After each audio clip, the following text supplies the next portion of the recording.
Hello, and welcome. My name is MiniBetrayal, and this is Factorio. Actually, it is something a little different. Firstly, I want to confirm that my other Factorio series, Factorio Megabase, is still ongoing. I am not stopping that one. I'm not putting it on hiatus. I'm just going to have two concurrent Factorio series. Of course, that begs the question, what's different about this series? All of my Factorio series so far, they've had a, I don't want to say a gimmick, but they've had a gimmick. So I did one which was, I don't even know if I've got this one up on YouTube still, but I did one where I wasn't allowed to use any bots. I did, of course, my 1 per minute series, which was all on a big, all the items on a massive bus. I did just a normal vanilla playthrough, and of course my Megabase one, which is vanilla plus, I'll call it. Of course, all of those, what do they have in common? They're all vanilla series. So, what's this one about? Well, it occurs to me that, that first experience you get while playing a game like Factorio, that what am I doing? How do I get this exploration, discovery, experimentation? All games, particularly games like Factorio, they lose a little bit when it comes to replay value. Because once you learn how to do something, you can't relearn it. Once you've figured out how to set up power in a particularly optimal way that you like, it's the same every single time. Whenever you come back and start a new game, you've got normally mine is something like offshore pump, underground pipe, row of boilers, and 2 steam engines coming off that, because I know the ratios work, and it looks nice, and this and that and the other. And it's the same with things like, your green circuit build. It's always, 3 copper cables, 2 green circuit, and then, of course, you upgrade it later to modules, and the ratios change, but it's the same every time. And I was thinking, how can I recapture that kind of initial love of the game, that, I've just figured out how to do this, that sense of accomplishment. And going back, all my previous series have been vanilla. Can you see where I'm going with this? So, what I have done is, firstly, I've had this series in mind for quite a long time, somewhere between 1 and 2 years, actually. Let's say 18 months. And before that time, I'd only played vanilla because I was nervous about mods. I wanted to make sure I, mastered the game vanilla before I started throwing mods at things. And I did the same kind of thing with other games as well. Like Minecraft, I don't play a lot of anymore, but I mostly only really played vanilla because I wanted to complete the game vanilla before I started throwing all of these complicated mods at it. As it turns out, I never actually have completed Minecraft. Maybe I'll do a Minecraft series. Let me know what you think in the comments. Of course, the game's changed quite a bit since I last played it. I haven't played it in 5 years or something. Anyway, back to the game at hand. I've lost my train of thought. Where was I? Mods? Yes, only played the game vanilla before then because I wanted to get the game sorted in vanilla. And I've only played vanilla since then because I had this series in mind. Now I have dabbled with some mods, mostly just small quality of life things, and I took part in one of the Clusterio events as well. But I've now reached the point where I think, I'm good enough at the game, the vanilla game at least, to say I'm comfortable to say that I have mastered it. I'm not going to say I'm the best, but, I've got my tutorials out there. People find them useful, and they say that, the true test to see if you know something is if you can teach it. Okay, so vanilla done, sorted, dusted. Mods. Now, there are, of course, countless Factorio mods. Most of them just change the game in a small way, but there are what I think are like the big four. So you've got Bob's mods, Angel's mods, Pyanodon, I think it's pronounced, Pyanodon mods, and SpaceX. And each of them do things slightly differently, and they all ramp up the complexity of the game massively. So, what I have done is installed all of them. So, I've got a couple of extra ones here as well. So, Afraid of the Dark, just so you can see what I'm actually doing. Angel's mod's there. Atomic Artillery, because it gives you artillery nuke, basically, and that's cool. Base mod, because, it's nice when the game actually works. Bob's mods. Concrete Texture mod, just because I think it looks a little better. Epic Artillery Sounds, to make artillery sound good. Mushroom Cloud, to make nukes sound good and look good. Fully Automated Rail Layer, commonly known as FAL. I've never actually used it, but I suspect it's going to be quite useful. Nice fill that changes how landfill looks. These ones are red. What's wrong with these? I'm missing a library. Okay, let's turn that on. So I'll have to restart the game in a second, but we will get there. Is that the same one that's missing all of them? Coal Processing.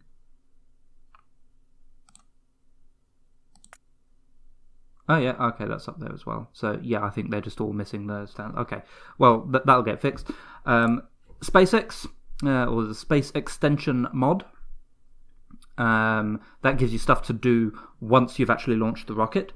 And apparently this one is just a quality of life one that puts all of the SpaceX stuff in its own tab. Text plate so I can label things. Vehicle snap because, of course, vehicle snap. I'm surprised vehicle snap isn't actually a base game thing yet. Mind you, I suppose it does add an extra bit of challenge with the car and the tank. I don't always use it anyway. Anyway, so yes, I have installed all of these.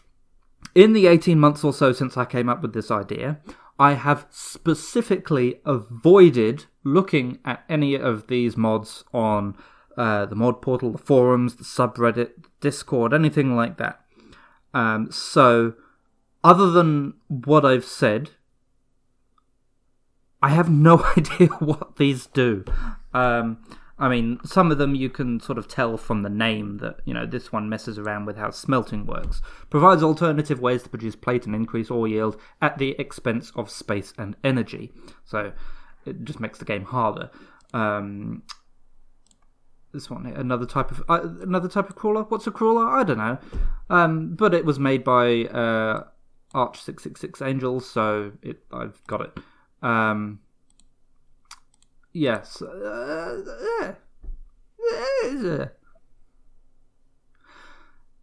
We're gonna have the same discovery kind of thing. Now, this is probably going to be a very long series.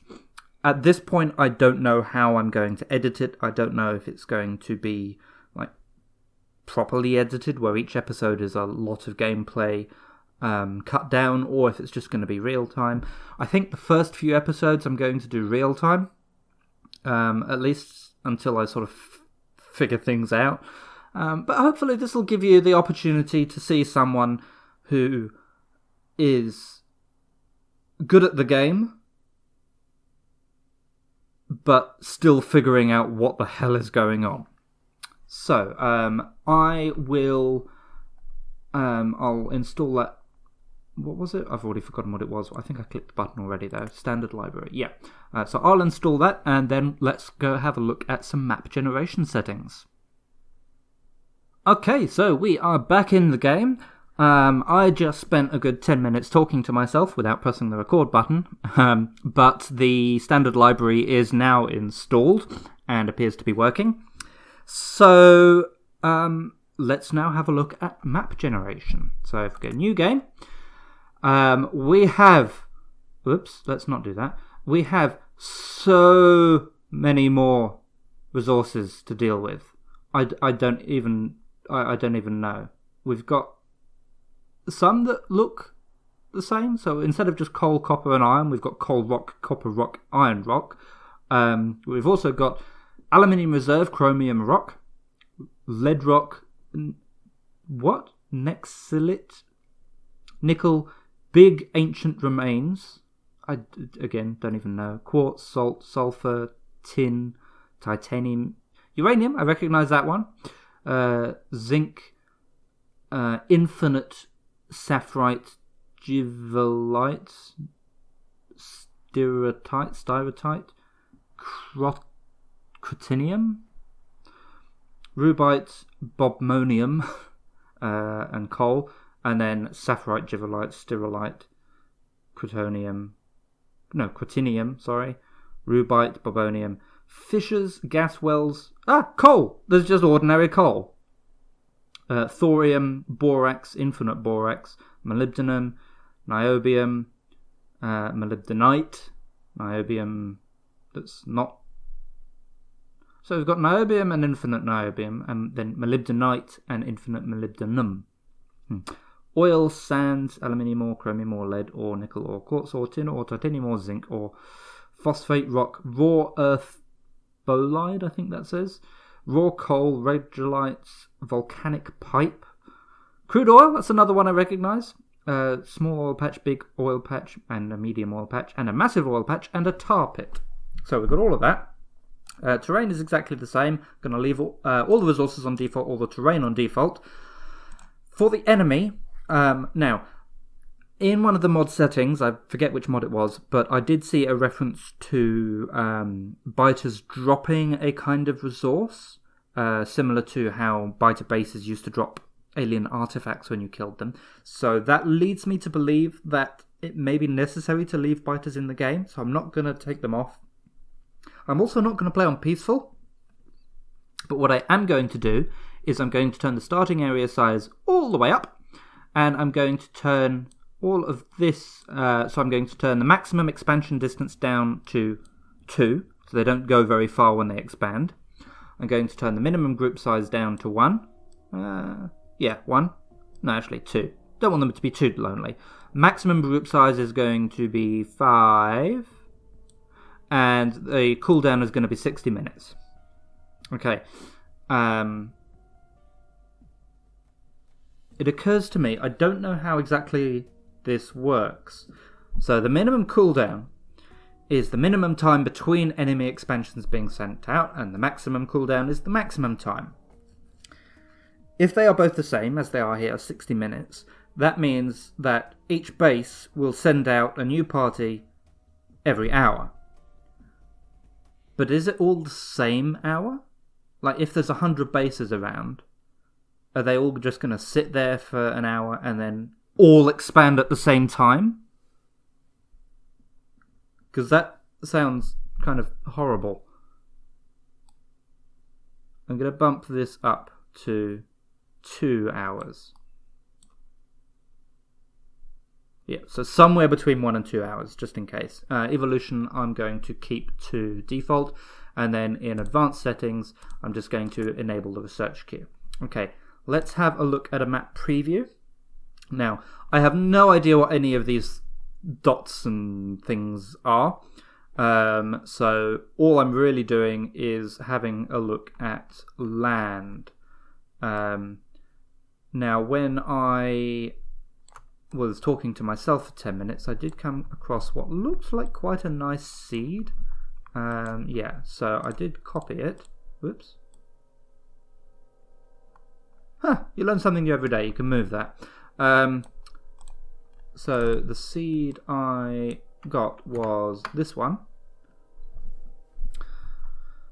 So the reason I've got this is because there are quite a there's a nice big starting area with what looks like a reasonable distribution of all the resources, but there's also some nice choke points around the edge that I can use to cut off biters. I don't know how big this is in real life. I guess we will find out. But that is going to be it for this episode. So this is like episode 0, I guess. Next episode, in fact, what I'll do is I'll hop into it now. Something's different already. Okay. All right. We'll do this. What is it? Okay, let's get rid of that. Select a character class. So we can be balanced. The balanced class is well-rounded and is the standard character class. The miner class has increased mining speed and can smelt ores by hand, but moves slower and has less health. Fighter has increased run speed and more health, but a smaller inventory size. The builder class has increased inventory size and crafting speed, but moves slower and has less health.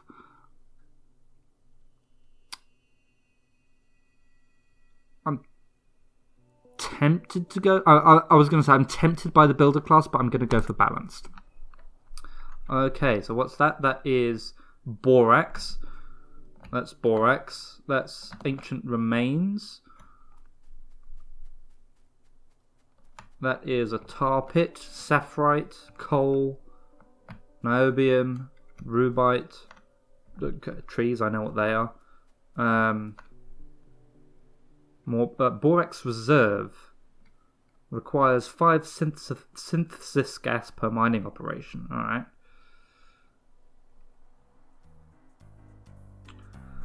Okay, but yeah, so leaving it there for now. Next episode, we'll actually get started and figure out what I'm going to do. In the meantime, though, I will say thank you very much for watching, and I will see you again soon.